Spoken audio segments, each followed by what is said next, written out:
हरेक कथाले केही न केही सिकाउँछ। तर आजको कथाले तपाईँको जीवन हेर्ने दृष्टिकोण नै बदल्न सक्छ। साथीहरू, म तुफान बाबु। स्वागत छ तपाईँलाई अर्को प्रेरणादायी यात्रामा। मानव जीवन क्षणभङ्गुर छ, तर यसको हरेक क्षण अमूल्य हुन्छ।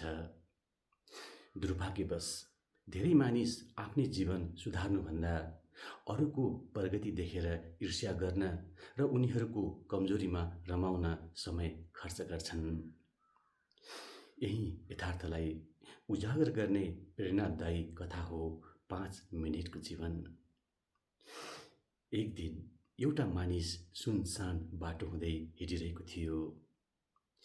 बाटोमा उसले एक अपरिचित, थकित र तिर्खाएको व्यक्तिलाई भेट्यो।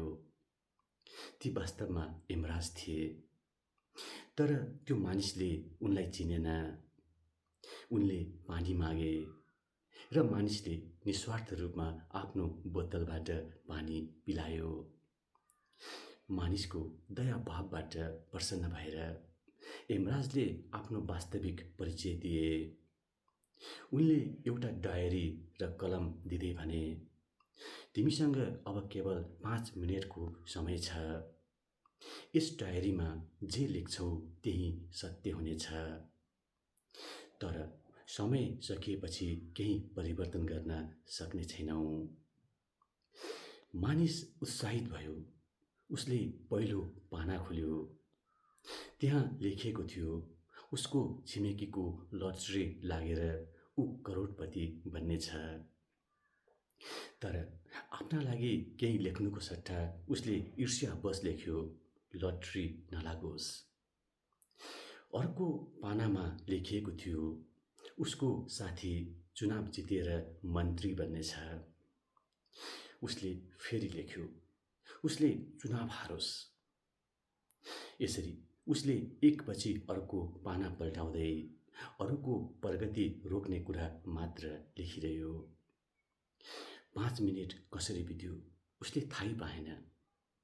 अन्तिम पानामा पुगेपछि उसले आफ्नै जीवनसँग सम्बन्धित कुरा देख्यो।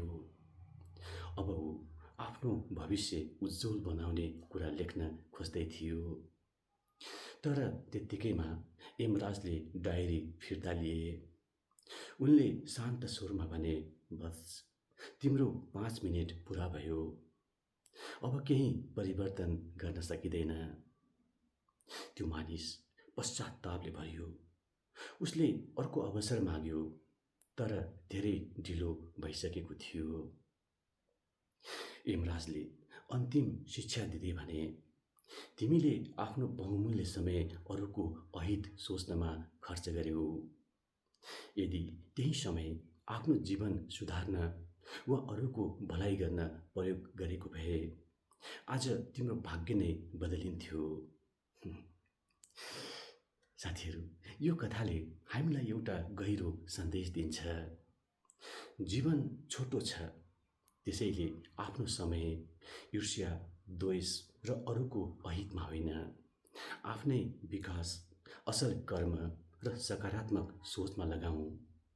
किनकि अन्ततः अरूलाई होइन, आफ्नै सोच र कर्मले हाम्रो भविष्य निर्माण गर्छ। हस् त, आजको लागि यति नै। तर बिदा हुनुअघि एउटा कुरा अवश्य भन्न चाहन्छु। प्रेरणा सुन्नका लागि होइन, जीवनमा उतार्नका लागि हो। त्यसैले सकारात्मक सोचौँ, असल कर्म गरौँ र प्रेरणाको उज्यालो समाजभर फैलाउँ।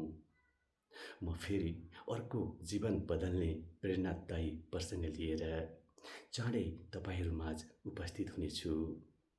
तबसम्म आफ्नो ख्याल राख्नुहोस्, स्वस्थ रहनुहोस्, सुरक्षित रहनुहोस् र मुस्कुराइरहनुहोस्।